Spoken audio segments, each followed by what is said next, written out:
The United Nations wants to know who you are. This is SkyWatchTV for Wednesday, November 4th, 2015. I'm Derek Gilbert. Yesterday, I mentioned the growing meme in the major media to sell us on the idea of biometric identification for banking, using our faces, voices, fingerprints, sometimes DNA, to provide easy and secure ID for transactions. The UN wants to take that concept global. They want to build a database of biometric identities in Geneva, Switzerland by 2030. This is part of the 2030 Agenda for Sustainable Development that was recently discussed in New York City. Goal 16.9 appears to be harmless enough. Back in May, bear in mind, the UN High Commissioner for Refugees launched a program to track migrants using facial, iris, and fingerprint biometric data to provide official documentation to refugees. This information will be stored at a database in Geneva. The company involved in the data collection project is Accenture, which is formerly part of Arthur Andersen Accounting, which you might remember was the company that had to surrender its license to practice as certified public accountants in the United States back in 2002. This was after it was found guilty of various malfeasance in the Enron debacle. Accenture is the world's largest consulting firm. It has contracts with 89 of the Fortune Global 100 and does about $32 billion a year in revenue. Now, why the push for this global biometric identity database? I try not to be alarmist on this program. Try to base these stories and my comments on evidence that is from reputable sources. There's plenty enough to be alarmed about out there without me making stuff up. But I think this is a trend that we should watch. This is going to be sold to us, as I said yesterday, for convenience and for security. It's much easier to carry around your fingerprints and your irises than it is to remember a PIN or carry a card with a magnetic strip or remember a password. But at some point, governments are going to quit enticing us with the security and convenience and start compelling us by making this biometric information a requirement to buy or sell. Now, bear in mind that this biometric data isn't as secure as they're telling us it is. It's been shown that fingerprints can be stolen, not just by hacking into a database, but by hacking a smartphone or by getting a picture from a smartphone. Even iris scans aren't foolproof. It's been shown that you can fool an iris scanner with a high-resolution photograph from Google Images. So there'll come a day, once we've bought into the idea of biometric identification, when we're told that in order to make it completely secure, we'll need some sort of a mark here or here. In other news, Russia says there's no link between its intervention in Syria and the tragic airliner crash Saturday that killed 224 people. The Kremlin rejects a claim by the Islamic State that it was responsible for bringing down that plane. It means Russia probably will not retaliate for that crash. Although infrared satellite imagery does show that there was a heat flash aboard the plane just prior to the crash. It indicates some type of explosion. U.S. Embassy officials in Cairo, by the way, telling employees there to stay out of the Sinai Peninsula, at least for the time being. Now, this next story is as we thought. The New York Times reporting this week that the Syrian Democratic Forces, which was a new rebel alliance announced by the Pentagon last week, exists in name only. Reporters conducted 10 days of interviews across northern Syria and found that the group that's providing most of the fighting in northern Syria are the Kurds, the YPG. As we reported earlier, Turkey, our ally in this fight, considers the YPG a terrorist organization. And while the U.S. does not, the YPG is closely linked to the Kurdistan Workers' Party, the PKK, which the State Department does consider a terrorist organization. And yet, we dropped 50 tons of ammunition by air to the YPG just a couple of weeks ago. Now, we said that ammunition was for this coalition of Arab forces, which exists in name only, but as the Times discovered, there aren't any Arab units in that area that have the equipment to physically move the pallets loaded with ammunition. So they called in the YPG, the Kurds. Now, another difficulty in this fight, assuming that what we're being told is actually our goal in Syria, is that Raqqa, the Islamic State's headquarters in northern Syria, which is fairly close to the front lines, only a dozen or so kilometers, is that the strongest fighting force in that area is, well, the Kurdish group, the YPG. They would be the logical choice to send to Raqqa to try to dislodge the Islamic State. However, Raqqa is an Arab city, and the Arab residents of Raqqa are not likely to welcome a Kurdish fighting force as invaders. As a spokesman for the YPG told a reporter for the New York Times, the likely response would be, "What are you doing there?" And frankly, that should be the question that we Americans should be asking our Congress. What are we doing there? It's clear we're not there to protect the Christian enclaves. As we've said before, since 2003 in Iraq, when we invaded, the number of Christians has dropped from about 1.5 million to about 200,000. And in Syria, while most of the displaced people are Muslims, the number of Christians in Syria has dropped from about 2 million to about 1.4 million. About a third of them have left the country. And that's just in the last 4 years. And we have to wonder what kind of people were there fighting for anyway. We told you before about the situation in Afghanistan where American soldiers are told to look the other way while our Afghan allies are sexually abusing boys on American military bases. In Syria, a video posted to the internet shows that Syrian regime officers, soldiers, and their families being paraded around a suburb of Damascus by the Army of Islam. This is one of the so-called moderate rebel groups that we're allying ourselves with in a fight against Bashar al-Assad, one of the groups that's being bombed by the Russians, by the way. These caged prisoners are being distributed around the territory controlled by the Army of Islam as human shields to discourage the Russians from bombing. The other question we need to ask is who gave President Obama the authority to order special forces, boots on the ground, to Syria? Pat Buchanan writes in a new column that at the very least an authorization for the use of military force should be required. But there again, Republicans in Congress have abdicated their constitutional duty and are leaving it all to the president. Russia and Iran are fighting in Syria at the request of Bashar al-Assad. Now, we may not like him, but he's the closest thing that Syria has to an internationally recognized head of state. If we, the United States, deploy soldiers to fight in Syria without being asked, is that not an act of war? And as such, should Congress not issue a declaration of war according to the Constitution of the United States to make this legitimate?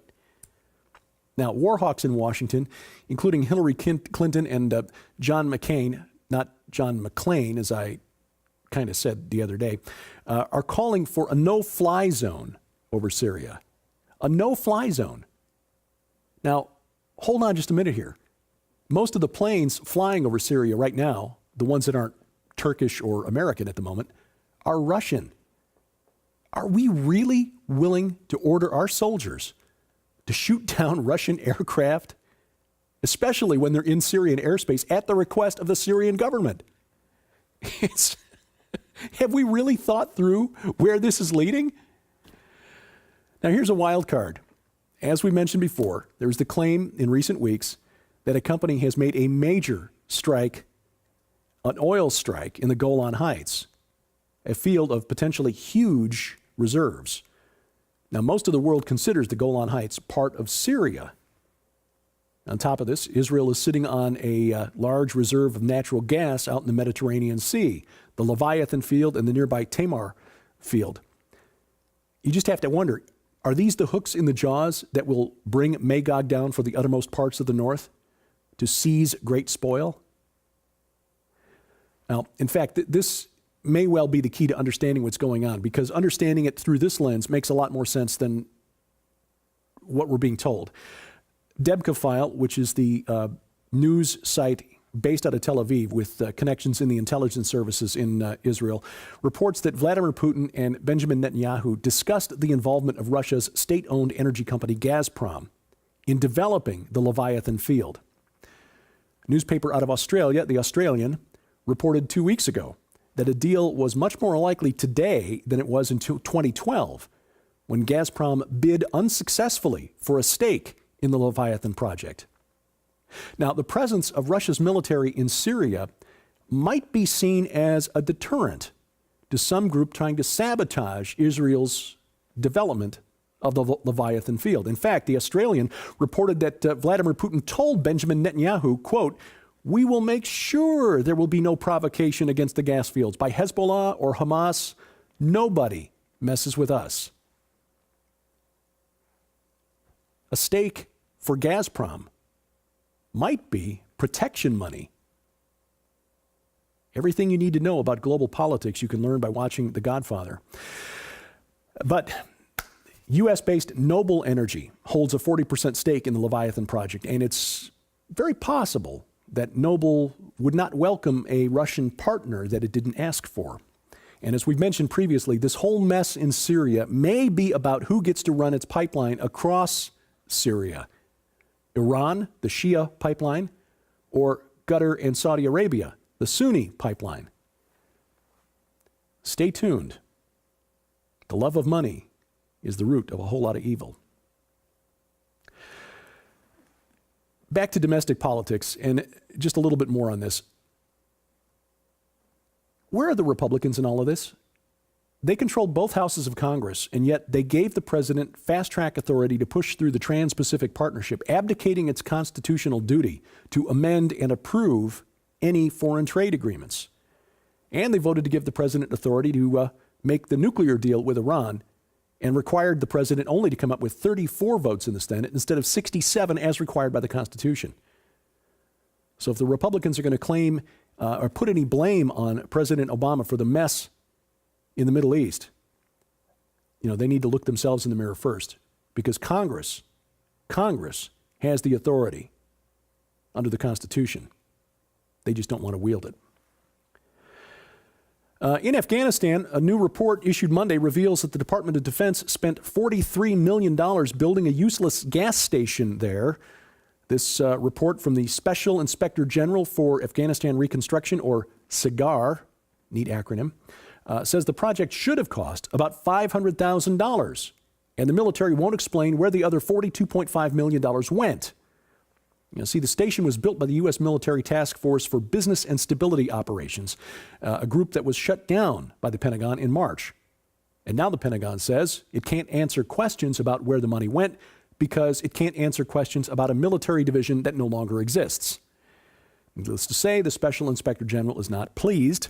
The gas station, by the way, was supposed to provide compressed natural gas to Afghan citizens with cars that could burn compressed natural gas. Now, most of them can't. And the cost of converting a car to burn compressed natural gas is about $700, which is about $10 more than the average Afghan earns in an entire year. And as some analysts suspected, the U.S. Navy has in fact announced plans to sail through the South China Sea to challenge the Chinese claim to its territorial waters there twice per quarter. Now, to be fair, the Chinese have constructed man-made islands about 3,000 acres worth on top of coral reefs there, building runways, ports, and cement factories where once there was just water. But while China isn't likely to invade Australia anytime soon, it does appear that the United States is going to deliberately poke Beijing in the eye about every 6 weeks just to prove that we can and to keep up appearances for our regional allies, the Philippines and Taiwan. The world is standing on its head, and soon being human won't even mean what it used to mean. Last night on SkyWatchTV, the first of a two-part interview about the transhumanist movement, the idea that somehow we will achieve immortality by merging our biology with technology. It's leading up to the release of our first documentary film, Inhuman. The next and final phase of man is here, coming up November 17th. If you missed the discussion on SkyWatchTV last night on the Christian Television Network, you can see it today on the SkyWatchTV channel on Roku. If you don't have Roku, or if you don't have the channel added to your Roku account, log on to Roku and search the channel store there for SkyWatchTV, or log on to skywatchtv.com/ Roku for complete instructions on how to do that.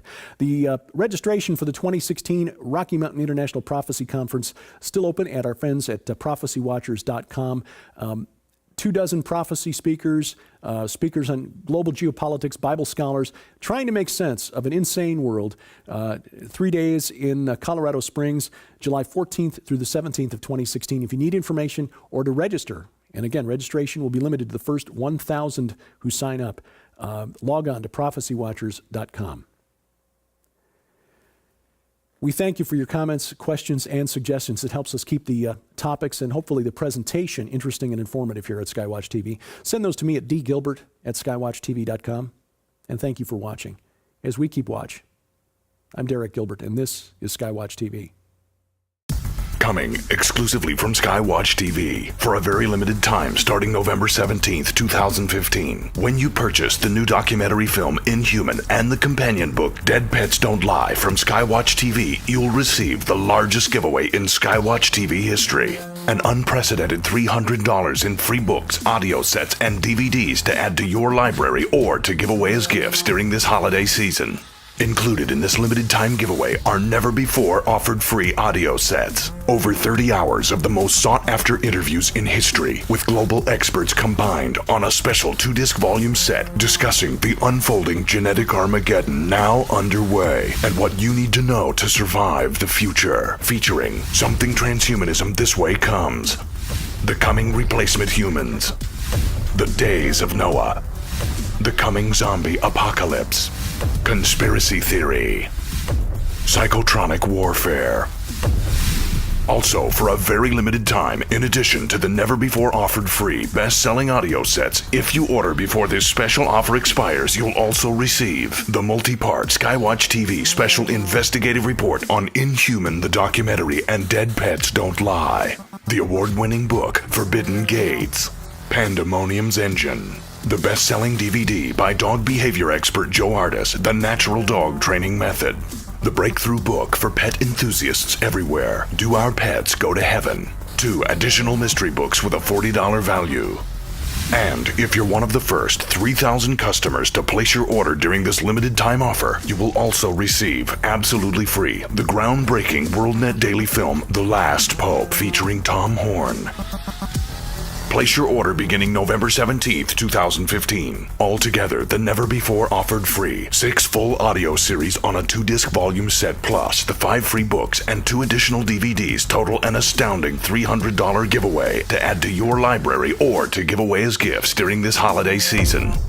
So it's urgent that beginning November 17th, 2015, you order the new documentary film Inhuman and the companion book Dead Pets Don't Lie for only $39.95 to also receive the largest giveaway in SkyWatch TV history.